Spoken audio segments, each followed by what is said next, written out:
Hello, how's it going everyone? Let's talk today about the patch notes for July 31, 2017, the best patch we've had for a long time now. I've mentioned this update before when it went on K-test and it's my favorite for a while now. Let's get started by talking about the fishing system.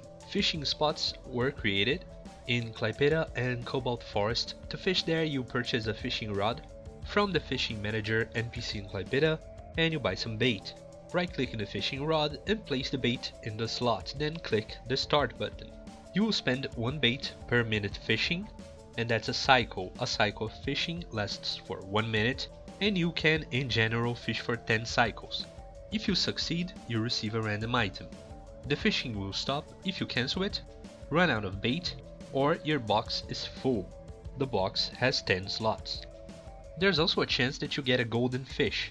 If you do, everyone on the server will receive a 10-minute 50% XP buff. After that, no one on the server can get a golden fish for 2 hours. There's no golden fish item, it's only an effect, so it won't become a collectible thing in your inventory or anything like that.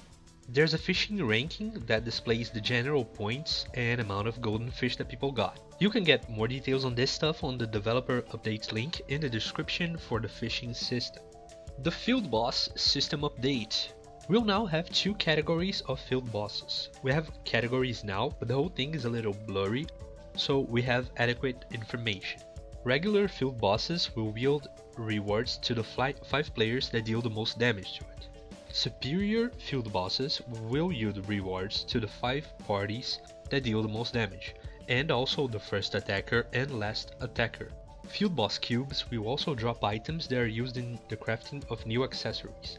And this is something we have all been waiting for a while to get new accessories, and I am wondering what this will do to the prices of Max Vitamium, Battle Bracelet, and Wizard Bracelet, since those are staple items of high value in the markets now, so I'm curious about the impact of this on the economy. New field bosses have also been added to the game, and the regions where field bosses spawn have been updated and increased.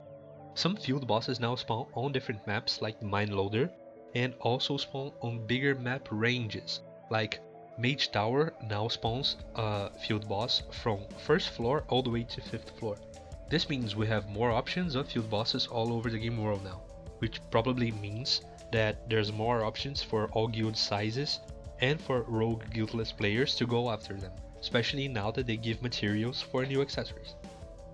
Considering that the high tier bosses will now officially be a different category, there will be a new whole server message when they're about to spawn. A message saying that in 10 minutes there's going to be a field boss appearing with the boss name. The hidden classes are also getting changed. The Shinobi and Miko hidden classes have had some improvements. The Shinobi flower will now no longer be disappearing when picked up by another player, and after showing up it will stay up for 15 minutes and will appear in 4 different spots possibly, instead of always on the same place. The Miko class now has to communicate only 80 times instead of 800, but the options in the interface will switch places. I believe this is supposed to stop macros, so that you can't have a macro for the Miko quest spamming interaction, or a macro for the Shinobi class spamming space on the same location, since the flower will possibly spawn on another place. Some little things have been changed on the user interface. Resource gouge is being added other than the mana bar for classes that use other resources. The design of the bars has also been changed, and the bars for monsters are reflecting the type of monster as much as the grade now. A new event icon is being displayed next to the TP icon on the interface to show the current events running on the server. And the dungeon interface can now be accessed through F10 key, no more needing to type /indun for that info. The minimap will also now natively have fog squares marking the unexplored areas, just like the add-ons that were made to show squares on the unexplored areas to make it easier for you to know what you have to explore for 100%. I like how IMC learns from add-on developers. They have also before added the effects on dropped items to have that light glow on top of it. just like Diablo style, that was also inspired in an add-on. Summon performance improvements. Summons will now deal damage based solely on the magic attack of the attacker, not depending on whether the summon itself would deal physical or magic damage. And many summon related skills have had their cooldowns modified and scaling changed, so please take a close look at the patch notes for more class specific stuff if you have summons in your class. Several hunting grounds got new un-ID'd weapon and armor cube fragments, so you can collect 8 of the same kind of fragment to get a cube, and the drop chances of several cubes were increased. Some changes were also done to the party auto-matching system, making it faster to auto-match with 2 to 4 players, and a notice will be sent to players in queue when someone auto-matches with a smaller party. I think the notification system in TOS is not very good and could be improved. We have some red notifications that are displayed to players, but they don't call any attention at all. If we had a fixed notification system, it would be easier to not miss notifications. We also got changes to the identification prices for un-ID'd shit, changes to the amount of items required for appraisers, to ID items by level, reductions on the prices of items sold by Classmaster NPCs like Runecaster, Chaplain, and Taoist. Read the detailed info on the patch notes for more info, please, boys and girls. Many skills have been updated, and as usual I advise you guys to actually read the patch notes to get proper info on what is going on, especially regarding specific class changes. I will talk to you guys eventually about everything like events, new stuff, new items, new shit, but changes to skills and classes, I advise you to always read patch notes. Many bugs have been fixed with quests, skills, and specific items. Also, little improvements in general with gameplay and elements of the game. One bug I'm very happy to have finally cleared is that trees, buildings, and other background elements will no longer cover characters or monsters. But as I'm recording this before the actual update, I'm not sure if this will fully fix the problem in all instances where it happens. Like, I'm positive that the 50 dungeon and the 200 dungeon have places where you basically get your entire screen covered by scenery elements, and that's hopeless. Come on, what the fuck? Please fix that. Some other improvements I think are really important are that on quests up to level 150, most quests have had their requirements updated and overall conditions for completion to make them a little easier changed. Quests in general will also provide more silver now. The world map will display all maps. You no longer have to explore a map for it to be visible on the world map.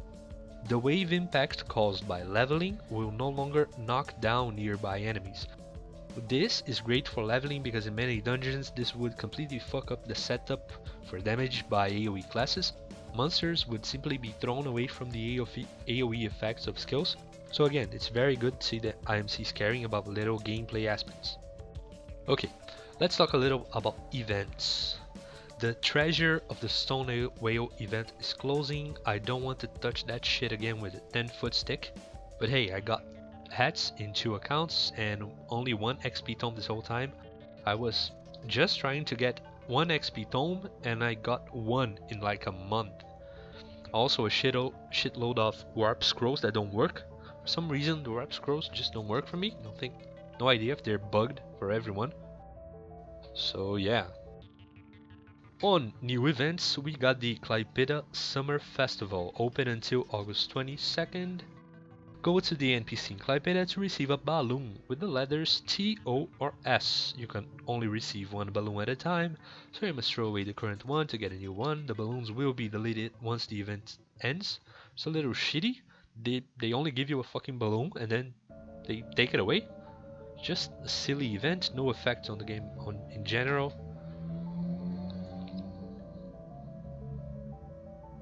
Did you just hear that fucking sound? I'm leaving that on just so you can see the shit I have to deal with when recording. Jesus Christ.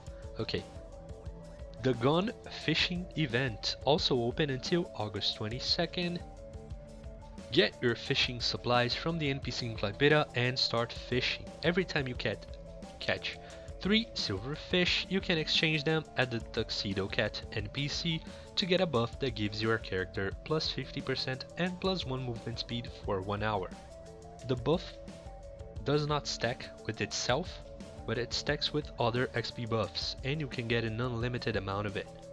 There's also a bunch of items that will only be possible to be fished during the event, like the Clypeda fishing rod, the tea set, the toss black thingy, silver fish, butler and maid costumes, black and red. Once you collect 25 fish, you also exchange them only once per team for a blue butler costume or a blue maid costume. Those are pretty good looking, and the outfits that can be fished are also pretty good looking. I like this event.